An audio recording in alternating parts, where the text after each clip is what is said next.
जाना पड़े।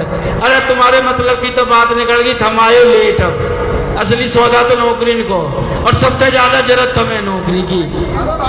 भैया भाई ने खुल्लो चैलेंज कर दियो, सबन की आज्ञा ले ली, हुड्डा साहब ने नौकरी देनी 2 लाख, यू मेरिट हमारे इलाके समझ आना रही, जिता के भेज दो 2000 को कोटा मिलेगा, और मैं की 50 वोट पे एक नौकरी की सिफारिश है, और जा काम से जितना ज्यादा डब्बो भरेगा वह काम की उतनी ज्यादा ही नौकरी लगेंगे। यू मेरो फैसलो ना, यू समन को फैसलो, कल को मेरे ऊपर थोप दो कि जाते कोई 10-20-50 वोट आने।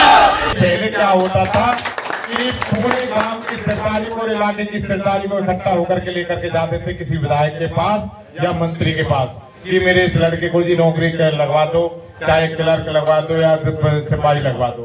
10-10 लाख रुपए सिपाही के लिए, जो एक पुलिस में भर्ती होती थी उस सिपाही के लिए 10-10 लाख रुपए दिए जाते थे।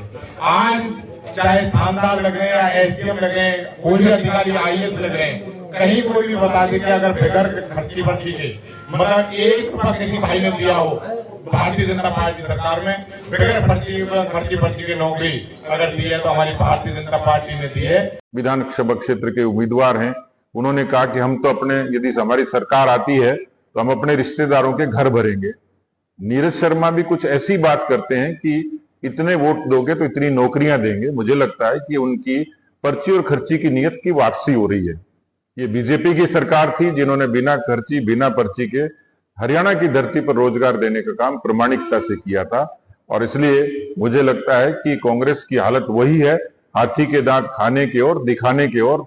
मुझे लगता है कि उनके भीतर एक इस तरह का शैतान है जो सरकार के सपने के साथ बाहर आएगा। पर मुझे लगता है कि उनके घोषणा पत्र के बाद कांग्रेस की नीयत साफ समझ में आ गई कि उनका चेहरा कुछ और है, मुखौटा कुछ और है, और इसीलिए इस घोषणा पत्र को, इस संकल्प पत्र को, इस वायदे को, कांग्रेस की इस तरीके की झूठ और छलावे को हरियाणा की जनता ने पूरे तरीके से नकार दिया।